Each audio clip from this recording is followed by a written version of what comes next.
Okay, YouTube, and we are live. It's your girl, Cheryl Shanna, aka Sunshine Murray. And tonight we're gonna have a very serious topic, but we still gonna keep it light. You know what I'm saying? We still gonna keep it smooth. Hey, what's up? I see the viewers starting to come in. Hit that like button if you like this content tonight. I really need you guys to comment, share this video. Share the video, like and subscribe the video. Tonight we're going to talk about hurt, pain, rejection, what is hurt, what is pain and rejection, and I'm going to be storytelling tonight. But first, before we get started, I wanted to give a shout out to my very first new sponsors, and I appreciate them. I I I appreciate the subscribers that I have, but um, I appreciate the few subscribers that I have. I will definitely need more subscribers, but I definitely want to give a shout out to my sponsor, Black Legal Defense Matters.com. Go over, check out the website if you have legal defense matters. Black legaldefensematters.com. I'm going to say that again because this is the first time I'm celebrating. I have a new sponsor, Black legaldefensematters.com. Okay, go over there, check out that website. And bam, here it is, the La D True Juice. This is not for kids. It contains 20% alcohol by volume, mango punch. And you see, I've been sipping on it. Look at the jar. It's just so exquisite. And it's by your number one brand ambassador, True Johnson. And shout out to my sponsor, True Johnson, with the La D True Juice and True Johnson. Check her out over at Facebook. She has several products on the market. That Funk Busters. She has first aid kits. She has a Get the Fat Away product. Shout out to my sponsors. I appreciate y'all. Let's taste it. This mango True Juice. It is so good. And you know, of course, no one's going to give away the ingredients. Thank you for tuning in. Hit the like button, subscribe, share this video. And if you see this video after the live, take the time out. Thank you for taking time out to watch the video. Okay, so let's get into it. All right, so it's story time, and this is the first time I'm sharing a story. And this I should have entitled this video "My First Hurt," and I think I did. So I'm gonna get into it. So I was really young, and back in the 70s and 80s, it was a different time, and you can run around, you could do whatever you wanted to do. So I was young, and I was basically out getting my money. And everybody, if it in the 70s and 80s, if you wasn't out getting your money, what was it about? I had left home, I say around 12 years old. Um, it started with me just running away, and I would look up and my parents would be wherever I ran away at. And they would be bringing the police. And then every time I come home, I would leave again because I was just getting my money. I was on my own. So further along, I get into maybe what, 13, 14, 15, 13, 14, 15. This lie, D juice, true juice, it is the truth. Mm, mm, mm. 13, 14, 15. So 13, 14, 15 come along. And I'm not going to, for the sake of names, because I am still cool with this person. It has been years, and life goes on. This person is definitely in a wonderful relationship with someone else. So I wouldn't, for the sake of never putting their name out, I'm gonna just share the story. This was my first hurt. Um, I was about 14, and I didn't talk to guys from my neighborhood because I was from Finkel and Herman Gardens and Highland Park, and when I was younger, I would go get on the trailways. It wasn't even Greyhound then, so I would get on the trailways, and I would go, to the west, like California, wherever I wanted to go, or I would go just get on the trailways and go to Chicago or something like that. So I wasn't into guys in my neighborhood because I thought that was too close, and I was 7 Mile guys, and I was a 7 Mile doll. And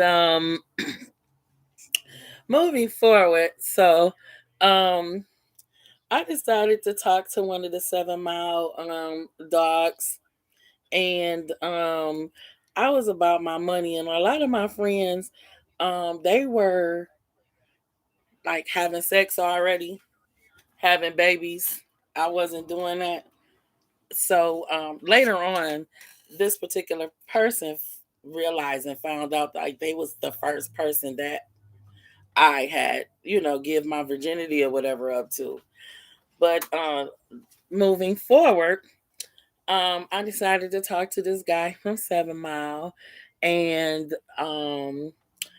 I was about my money. He was about his money too. It was like I thought it was like a Bonnie and Clyde type of thing. He would come over here in a low rider, booming big truck. We would go out and get money, and when I'm saying money, I mean money, money, money. Like I would be gone for weeks and we would out be getting money, money, money, money. So to me, I'm thinking we are just exclusive. You know what I'm saying? Like totally exclusive. So it had been for like a couple of months. We were really getting a lot of money, and we was out here just getting our money. And every time it was time to get money, he would definitely come pick me up. We would get our money however we were getting our money. You know what I'm saying? And this particular day, he was like, I'm a, I'm a, oh, that's people trying to get in. I am going to, we was always, we didn't hang out all the time, you know what I'm saying? All day long, but this particular time, it was just crazy. And I'm moving forward in the story, not giving all of the details. So this particular, time, we was like what we was doing, we was getting like lots of money, like thousands of dollars in this one particular week. And so I guess we was just tired, and he was like, I'm gonna go home. And I was like, yeah, drop me off at my mom's because I'm gonna go and chill at her crib or whatever. Because at this particular point, I wasn't even staying at my mother's. I had um a flat in Highland Park that that we basically owned. That's later on in the story. So yeah, so yeah, so um because when I was in my teens, I was buying property all around Detroit because it didn't cost that much, and then you can fix it up. Some of the properties was $1 and stuff, but I had property in Highland Park. But I was like, drop me off at my mom's. I think I was about 14 maybe. I was like, drop me off at my mom's, 14 or 15. Because some of the guys think they my first was not my first. No, they was not, because they wasn't. I was just out getting money with dudes and stuff like that, and people just assumed that we were talking or whatever. So this particular day, we was both tired, and I don't believe it was the weekend. I never forget it, and we was just like exhausted. And he was like, well, I'm just going to the crib. And I was like, yeah, drop me off at my mom's because we don't stay too far away, right? And he dropped me off at home, and then I go around the corner to get with my girls because I was a 7 Mile Adidas Dolls. And so I was going around the corner so me and my girls can go out to Northland because we, was getting Adidas. And back then we got the Adidas, we got the the what was those jeans we used to get? They was just crispy jeans. I can't even remember. Jordache jeans. What was those brand names? I forget what they Calvin Klein's, things like that. You know what I'm saying? And we was gonna go out to Northland, so I get back, I got like thousands of dollars in like pounds and pounds of weed and stuff, and then I'm with my girl Suzette, the Adidas dolls, Suzette, Shalene, Marie, Sonia, Suzette, Shalene, Marie, Sonia, and sometimes Reds, my cousin Red would be with us, Sophia. We used to hang out in Boys Town down a lot. That's on 12th, down on 12th. We used to slump through there like through 12th and Dexter and 12th to Linwood because we was the Adidas dolls. We ran 7 Mile and we ran like through Dexter and Linwood and all of that, right? Because we was over there hanging out with Boys Town down, right?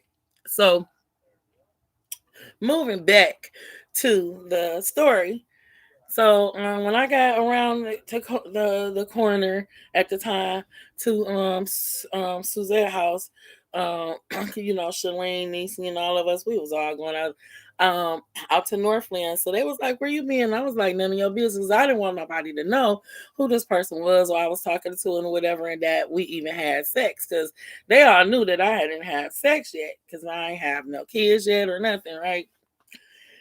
So I ain't even want them to know my business that I had like gave up my virginity because I was just every time I've been like with Boys Town down or we hung out or whatever, I was just about my money. But eventually I did start dating after this. So we all go out to Northland and everything. And I'm bragging about this person. I'm not telling who their name was. I'm like, yeah, that's my boo. We ride or die. We together. It's forever, forever. So we going around, we shopping at the mall, we doing this and whatever. And I'm paging him. He's not answering. That's when we had pages in, and I'm like, oh really? He's not answering my call because I've never paged him. He's never answering my call. And I'm just paging. No answer, paging, no answer, paging, no answer. So I remember specifically where we was. So it was right where if you remember about Northland, it was the August Kitchen hallway. So it was right where the August Kitchen hallway is, and I believe it was a Foot Locker. And then back then it was like a Gap. Was it the Gap? I don't remember. It was a store right there or whatever, one of those nice stores. So we talking, I'm bragging, we shopping. They got their money. They don't need my money or whatever. We all in Hudson's. We walk out in Hudson's and it's that one hallway by August. And we was about to go to August. And I remember saying, let's stop over here. We was going to Foot Locker to grab some Adidas. Because we was the Adidas doll. So we had all kind of Adidas. So we talking stuff and I'm walking along and guess who I see? All booed up and hugged up with a bunch of bags and spending money with somebody else. It was him. I was so hurt. I was so hurt. He saw me. I saw him. He know who I'm talking about to this day. And I saw him. I was with my girls, and I was just looking at him like, and he was just looking at me like, and I was just thinking to myself, too, I say something, and the girl just looked so happy. And I was just staring at him like, really? Really? We out here, we putting our life on the line, taking penitentiary chances for you to drop me off and be out here at Northland spending money on somebody else? Like, oh my God. And I couldn't even tell my friends because I was so embarrassed and I was so what? I was so hurt.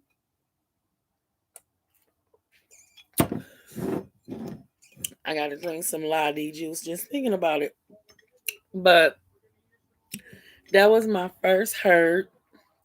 And I remember just walking through Northland with my friends, and it was just everything just got numb and just got so quiet. It was numb and so quiet. I didn't approach him. I didn't say anything to him. I didn't say anything to the girl. I didn't want to mess my money up either at that same time. But I just started getting my money on my own. I stopped talking to him. He was like, "What's wrong?" But like I said, um, we are good friends to this day. He came back into my life when I was in the 20s or whatever, and I told him, like, he was like, "Why you didn't say nothing?" I was like, "I didn't want to blow up your spot or whatever, and I didn't want to look embarrassed or whatever." But how did I deal with that? I just dealt with that like it was a lesson to me. At first, the lesson I was saying to myself was like, don't ever trust anybody ever. You can't trust nobody. As I was just extremely devastated and hurt. And then I said to myself, no, I thought about like, what am I hurt for? Like that person is doing whatever. So I can't control what a person do. I had fun, you know what I'm saying, for a couple of years making money and stuff, and maybe it was the time for a transition for me to move on, to other things, and which I did. I got into the music and stuff like that, but I just wanted to share my story about my first hurt. All right, hit the like button. I see the views going up. Thank you. Uh if you have any comments or if you want to talk about any of your experiences about hurt, or if you just want me to continue on, you know, um, talking about hurt and how to get through hurt and how to overcome hurt and rejection. First of all, moving right along, we're going to talk about what is hurt. So, hurt is a feeling or emotion of being physically or emotionally upset, pain, injured, or wounded. It hurt can be physically, emotionally, or both. Mental hurt is emotionally based. Extreme hurt is emotionally based by experience as a torment, like in some cases, the death of a loved one, and it can cause extreme depression, anger, hurt. In some cases, it could just be family members, situations. And there's a saying that hurt people. So we know that hurt people, and we see it all the time. You see it in situations in revenge killings, and busted windows out, and these cheater episodes, and all of that. And we are all hurt, and we have all experienced hurt. We all are human, unless some of us are just numb to hurt and pain and just don't have a conscience and a soul and a mind. You have some people like that, like Jeffrey Dahmers and stuff. But okay, so what are some of the strategies that we could use to try to cope um in these days with these type of situations that we going through? Some of these situations are serious. We've been talking in some of our my Facebook chat, and it is Road to Lovers Lane. My Facebook is Cheryl Shauna, and it's in our rooms, and we're going to be on there tonight or tomorrow when we get our group together. I'm going to please join us. We're going to be talking about love and loyalty. Is love loyalty, and does love have anything to do with loyalty, with Suzette Ellen and Mark Anthony? So definitely join us in the room tonight or tomorrow. I will let you guys know. Uh but we're gonna talk about tonight just the three different mindsets and how to kind of cope with anger, resentment, depression. These emotions, these are real emotions. The first thing we need to do is called the three minds. That is what some textbooks call it, and I'm just briefly going through some things just to uh, enlighten you on just some strategies you could use. So it's just your intellectual mind, your emotional mind, and your reptilian mind. So when we are hurt, depressed, we are definitely in our emotional mind, and it can send us into our reptilian mind. And in our intellectual mind, that's where we are more stable. We have to learn how to transition, and we're going to go through these. It's like our mind is a transmission, and it's going to go through these gears because we are human. So we're going to feel emotions. We're going to get into our reptilian mind, get angry, get sad, get depressed. But how long we stay there is what's important. And I always say it's not what happens to you, but how you react to it. So definitely you want to stay more into your in intellectual mind, but of course in some cases of death of a family member, or maybe there's something serious that has happened to you in your life, there are medical conditions and things like that that would definitely have us in our emotional mindset and then into our reptilian mindset. And it's kind of hard, it's easier said than done to get into our intellectual mindset. But the longer you stay into your emotional and reptilian mind, the longer the situation is going to drag out. And the the worse it's going to be. So you definitely, that's one strategy to try to get into your intellectual mind. The way you could do that is not pondering over the situation or occurrence, staying away from that toxic situation, listening to some upbeat music, not any music that's going to continue to keep you down. So listen to your upbeat music. Find your favorite song that you like, your motivational song, your motivational speaker, your motivational person. Kind of try to block out the negativity of the bad news around you. There's a lot of bad news around us. The more we begin to break it out, the less it will begin to spread. Now, the reason why we want to do this is it decreases suffering, and we want to promote healing in our mind and our body, because whatever happens to you in your mind is definitely going to affect your body. And I'm not a pro at this, I'm just sharing the information. I'm learning as I'm going as well. Now, we want to talk about some little really serious stuff about how the cosmos and metaphysical world plays a role in this. Now, I'm just going to talk about my theory, and if I'm wrong, hi, thanks for tuning in. I see you here. If you have any comments, feel free to comment. Thank you for joining me. We're talking about hurt, depression, rejection, and how to get over these feelings. Now, definitely, thank you for the compliments. Now, we're definitely going to talk about, and we're almost finished. The cosmos and metaphysical world, how this plays a role into this. Now, this is just my theory and my opinion. The reason why we're all sad sometimes and depressed is because of death. We know that death is intimate. We can't get around it. And a lot of people are saying, why should I do all this or get close to this person to feel this way? At the end of the day, life is just a joke. We're all gonna die, right? Right? Right? But no, just because it sounds popular and it sounds right, that is not correct.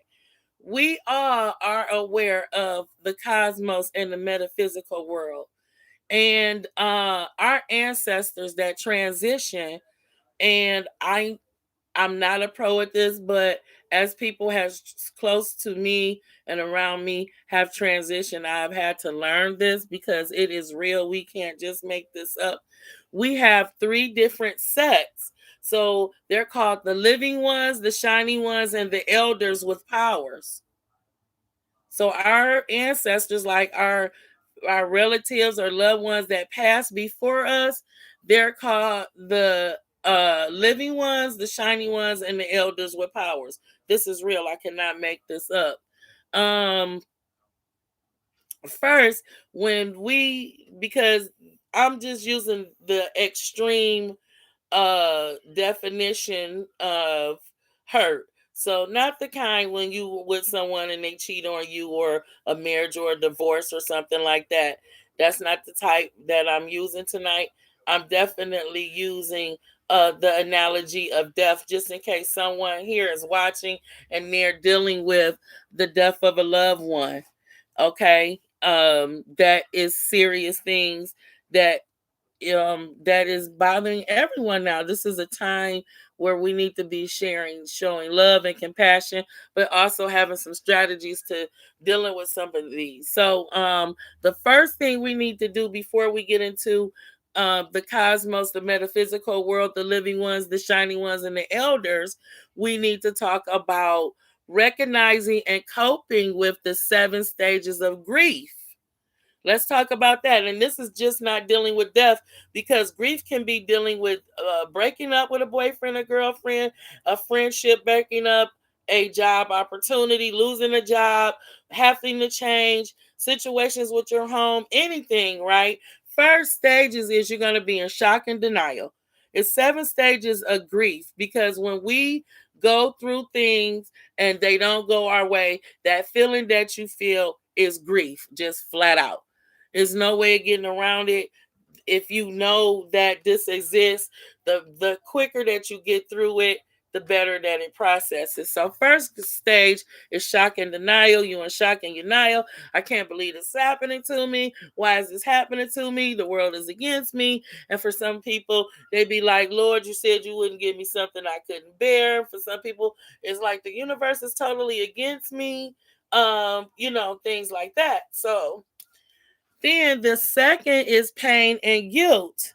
You starting to feeling some pain, and then you starting feeling some guilt, even if the situation doesn't have anything to do with you, or your loved one didn't pass because of anything you did, but you will start feeling pain, because pain and guilt comes together. They're like connected. They're like brothers and sisters.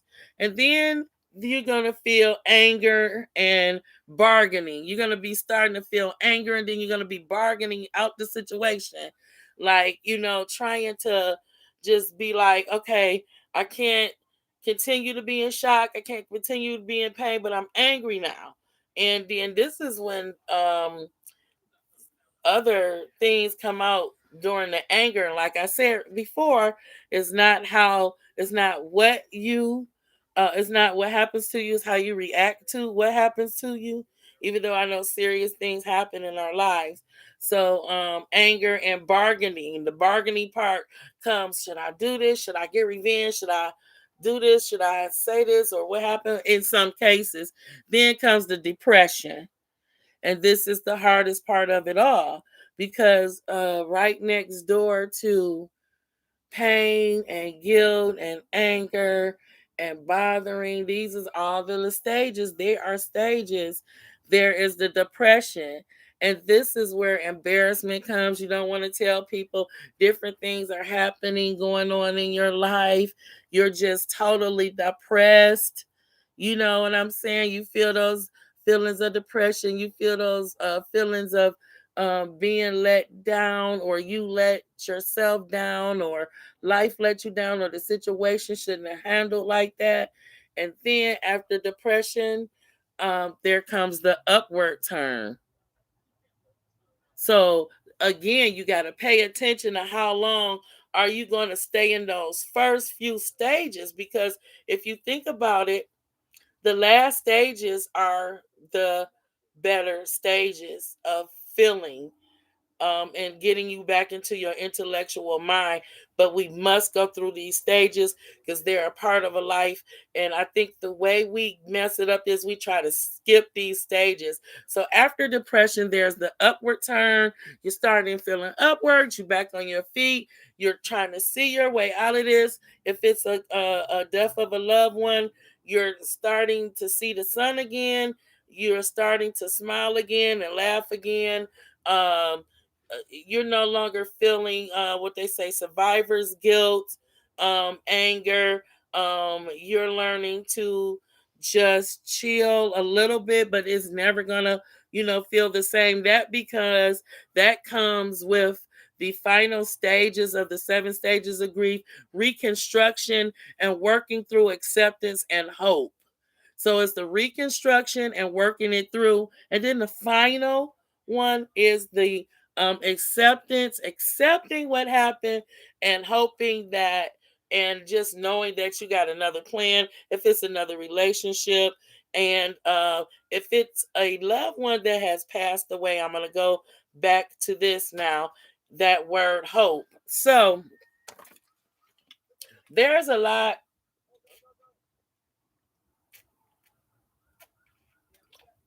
Excuse me, we've been going for 30 minutes now. That's a lot of content. I'm almost finished. Hit the like button, subscribe. You like this content, hit the notification bell so we can talk about these things and you guys can give me ideas and things that you would like to talk about. Now, finally, we're going to go back to the last 7 stages of reconstruction and working through acceptance and hope. So, the first stage is shock and denial, then it's pain and guilt, then it's anger and bargaining, then it's depression, then it's the upward turn, then it's reconstruction, working through, and finally acceptance and hope. Now, with that word hope, I'm going to stretch that word out a little bit. The word hope, I'm going to stretch it out a little bit. With that word hope, we're going to start talking about the cosmic and metaphysical world and why we cannot just dwell around the 7 stages of grief when one of our loved one transitions. I'm going to use definitely don't stay in the 7 stages of grief if your loved one has divorced or broken up or seen another, because like they say, it's plenty fish in the sea. But this is dealing with someone who's watching and their loved one has passed on to, another realm. Okay, so dealing with the cosmos and the metaphysical world, we have the living ones, the shining ones, and the elder powers. Now, I'll do another video getting more deep into that, but those are our ancestors. And when you have someone in your family, whether how old there was, if what age they are, or whatever, they becomes your ancestors in the medical physical world. So when we transition, so one thing, let me tell you a little bit about science and biology. Energy, once it is created, it cannot be destroyed. It is eternal. Energy cannot be destroyed. It is just transformed into different forms. Energy. Okay, so let's talk about the metaphysical world and acceptance and hope. The reason why those words are important, because they're just not words here in the regular world, is because it is real and I can't make this up. It is my theory that everybody is sad, like I said, about death and dying and loved ones, and that they won't see their loved ones again. And that sadness gets into depression, it gets into pain, anger, guilt, all of the 7 stages of grief. And what is happening is, in our spiritual realm, there is a war against negativity and positivity, if you want to call it good and evil, whatever you want to say. It is real. And our ancestors are our guides, and we have to understand that they have transitioned into the medical physical world, and they have become like our guides, to guide us. They become our warring angels that's warring for us in the metaphysical world. And when I found out and I realized that when I'm depressed and I'm down, that my ancestors do not have enough power and energy to fight my battles that's here on this earth. So I just wanted to share that. And that's where that acceptance and hope comes in at, but it comes in a lot later. And for some of us, it takes us years and years and years and years Because some of us have had tremendous deaths in our family. We'll be like, oh my goodness. But some people say in some religions, you see that person on the other side. You can't make this up. Some people say that person is heaven. You'll see them when you get to heaven. But what is really real is energy is never destroyed. It only transforms into another form and another source. And for us, it will be into the metaphysical realm, into the metaphysical world. So we have to hurry up and kind of not play around with I know we go through the shock and denial, the pain and the guilt, but where we get stuck at is the anger and bargaining and depression. It seems like we get stuck there in some situations instead of the upward turn. So I just wanted to share those little tidbits with you guys. I know that this is a serious topic. We will be talking about these topics this week because this is my series on how to relieve stress, how to overcome pain, guilt, anger, depression. um the reason why we need to do this, because we're in 2022. The world is going crazy. Everyone is suffering from mental illness attacks. It seems like we're in the midst of a pandemic. Millions and thousands of people are passing away. This is crazy, and so we need to be promoting healing in 2022 and decreasing suffering and spreading love and not hate, or at least attempting to. So, if you like this content, again, hit that like button, subscribe, share this video. Thank you for your time. See you again. It's Cheryl Shauna, aka Sunshine Murray, on Instagram. It is Cheryl Shauna on Twitter. Check out my tweets. Check out my Facebook page, Cheryl Shauna on Facebook. And if you're into the music business, we have the DET Awards group. Check out the DET Awards group. Share your content in the DET Awards group. It is a branded group, and it's a lot going on in the DET Awards group as far as events, promoters, managers, podcasts, and all of that. Definitely look forward to the play that we're doing. We're getting ready to do a play and a musical, and we're going to be casting for that. So definitely stay tuned. And also check out my Sunshine Murray page. Oh, that's right. I didn't want to forget. So the DET Awards has its own YouTube page. We are definitely giving the winner who has the best video content $500. So the contest has begun. So I'm definitely going to be asking you guys to like and subscribe to the DET Awards page.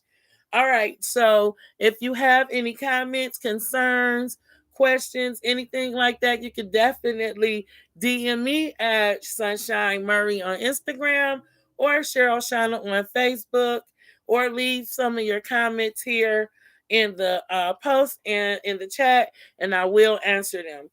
All right, now, peace.